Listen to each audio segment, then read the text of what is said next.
Vambora, meu queridos, para um fio triplo, 9 minutos de muito debate, de muita análise e avaliação desse empate que a gente já classificou como amargo para o Grêmio. Conquista um ponto fora de casa, o que é importante. Ainda pode trazer esse duelo de novo para a Arena e tentar a vitória diante do Godoy Cruz para assumir a liderança do grupo, mas ficou um gostinho ruim, CCD. Rapidinho, Cezinha, antes da tua análise aí, teve uma coluna do Debona que falou sobre a primeira fase da Copa Sul-Americana. Vocês lembram? Até a gente botou aqui, eu não me lembro qual era. O estorvo. Cara, que estorvo que é a Sul-Americana. Que estorvo. Zero necessidade. Tu resolvia isso com 2 mata-matas. A primeira fase, tô falando, né? Mata-matas resolvia. O Cruzeiro jogando ontem lá, perdeu o jogo, não tinha ninguém no estádio. Sabe, essa competição, a primeira fase da competição é estorvo. E outro jogo bem ruim, né?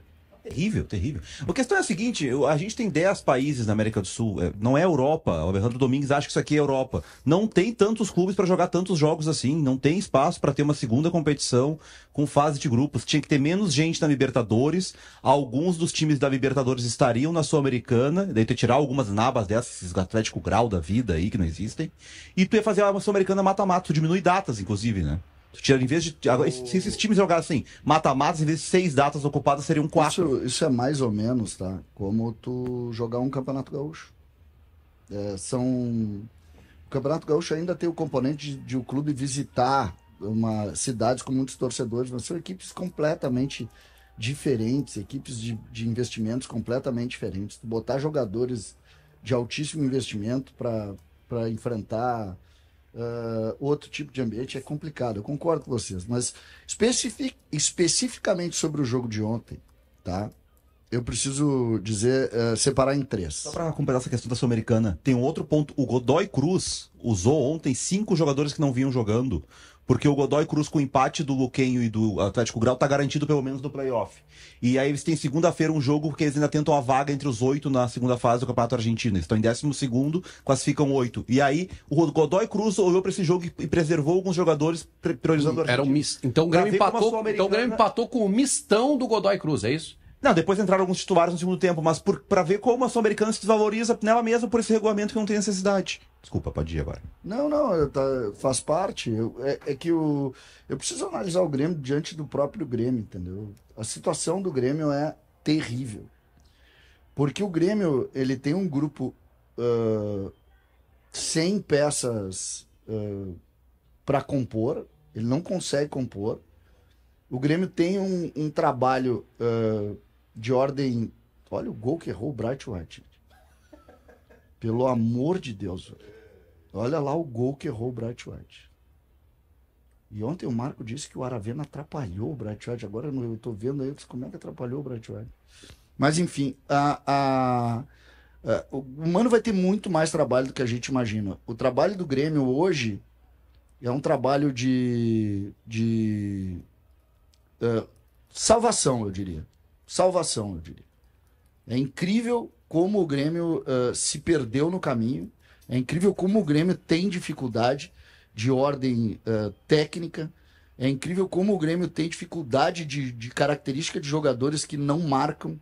Ontem, por exemplo, quando o Mano tira o terceiro volante e abre o time, virou uma terra de loucura. Faz o gol no contra-ataque, é verdade, mas podia ter tomado em cima da pressão de um time comum. O Mano vai ter que entender que é marcar, e o Christian Oliveira tentar fazer gols ali e tentar salvar o Grêmio. Porque se o Grêmio tomar gols como toma, e o Grêmio ontem tomou gols mais uma vez por erros. O primeiro foi um gol do... O primeiro gol que o Grêmio levou foi um gol do Gemerson. E o segundo gol é na base da pressão, da dificuldade de marcação, né?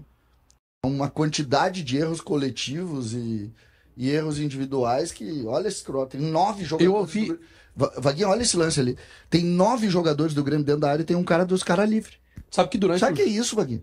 Não. 9 jogadores do Grêmio dentro da área e tem um cara livre. Já vi acontecer no meu lado também, em Libertadores. Não te preocupa. Ontem, ao longo do jogo, estava acompanhando alguns comentários e tal. Muita gente dizendo, esse aí é o Grêmio do Mano. É um time que marca, mas pelo lado positivo. Pelo lado negativo é o Grêmio do Mano também. porque é um Grêmio que se retrai quando tá ganhando, ou é um time que se retrai quando tá ganhando, que aceita uma pressão e que, por vezes, acaba cedendo o empate. Mas é que a estratégia acaba não dando certo. Ontem, Vaguinha, o time que entrou jogando foi basicamente o time do Grenal, apenas com jogadores que não puderam atuar. O time que entrou jogando, Vaguinha, ele de alguma maneira controlou o adversário. O adversário não teve oportunidades. O Grêmio não criou nada além dos erros do adversário, tá? É preciso dizer isso. O Grêmio não tem nenhuma oportunidade que foi criada em cima da qualidade dos seus jogadores. Todas elas... isso não é lance, cara. Isso aí é futebol, gente. Não. Pegou ou não pegou? Pegou, mas cara, não foi uma cotovelada. cotovelada. Tá chato isso. Não é. No Brasil, isso aí o VAR chama e é vermelho, mas no futebol de verdade, fora daqui... Agora teve um lance ali do Gemerson no segundo gol dos caras. Não, no primeiro gol do Godoy Cruz, que teve um lance, eu tava vendo ontem, Bahia e Atlético Nacional.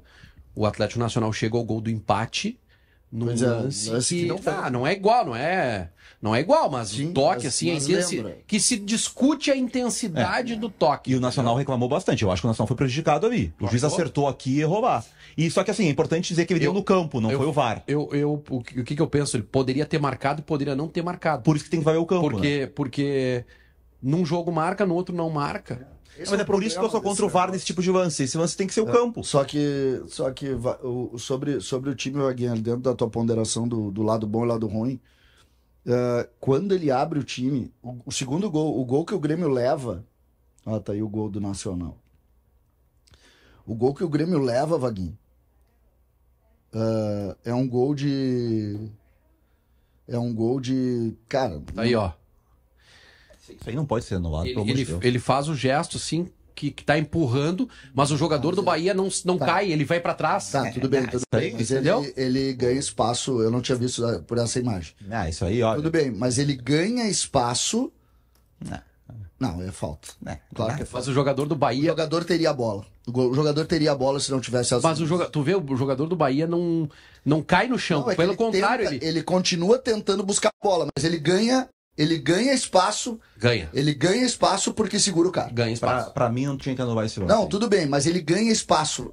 Esse lance aí é diferente do lance do Gemerson. Ó, Vaguinha, e vou mais longe, tá? Se ele tivesse o jogador do Bahia tivesse projetado pra frente, eu diria que seria muito teatro. Ele ainda tenta buscar a bola, mas o cara ganha espaço com as mãos. A verdade é essa. Eu sempre penso do outro lado. Se isso aí é o zagueiro que faz, eu acho escândalo pênalti. Então eu não anulo. Pra mim, esse lance, não tinha visto esse lance aí. Esse lance aí, o centroavante ganha espaço com as mãos, evitando que o cara volte pra cabecear. E vou mais longe, tá? O zagueiro do Bahia teria tirado a bola. Ele teria alcançado, Vaguinho. Tá? Diferente. Olha o lance do Gemerson, como o Gemerson se projeta pra frente. Ou seja... Tamo mal de zagueiro, hein? Mas tu tá louco. Tu tá louco. O estar mal de zagueiro que o CCD fala, entrou o Vieri, né? Que também tem participação no lance do gol. O Grêmio tem... Aí entra... Eu vou ter que dar o braço a torcer aqui pro Vaguinha lá no início. O Grêmio tem bons jogadores. Sim, tem bons jogadores. Mas o Grêmio tem um grupo com muitos jogadores ruins. Quanto é que ganha o Gemerson? Eu nem discuto a questão de salarial. O Gemerson abandonou, saiu do Atlético para vir pro Grêmio, né? Porque o Atlético, ele tinha contrato com o Atlético até o final do ano. E veio da Europa, não pouco ele não ganha. Não ganha pouco. Não. Jogador caro dos mais caros. Vaguinha, pensa o seguinte, tá? Isso serve pra mim e pra ti na hora de analisar os reforços de Grêmio e Inter. Nós temos que ser muito criteriosos para jogadores que são liberados por grandes clubes do Brasil. Sobretudo acima de 30 anos. Principalmente quando envolve o Grêmio, é muito difícil a gente criticar a contratação, porque tu sempre fala, o cara não tá jogando e os caras vêm.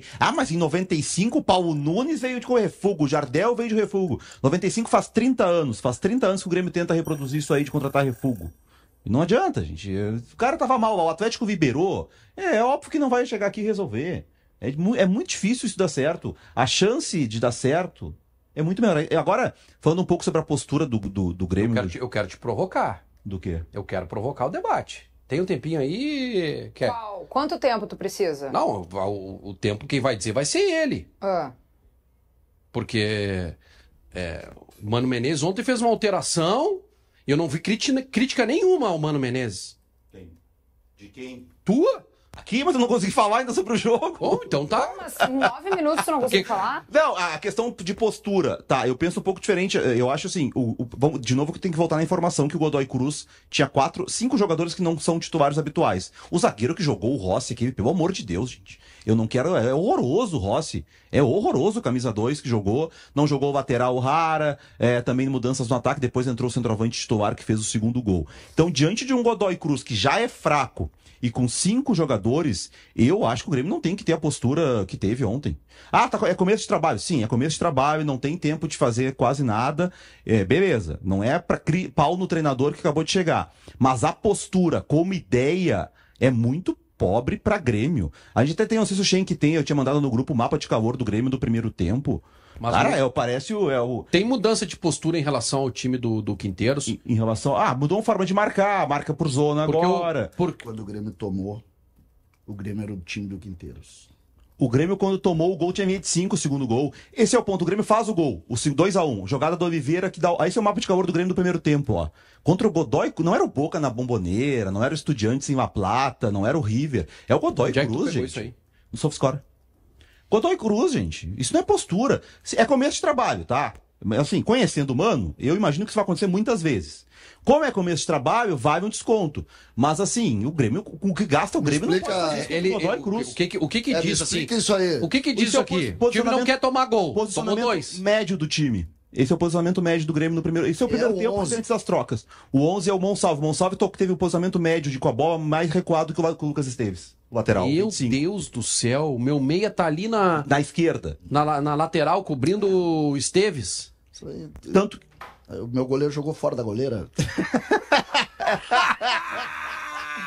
Mas é que o goleiro é quando tem bola, né? Acabou o debate.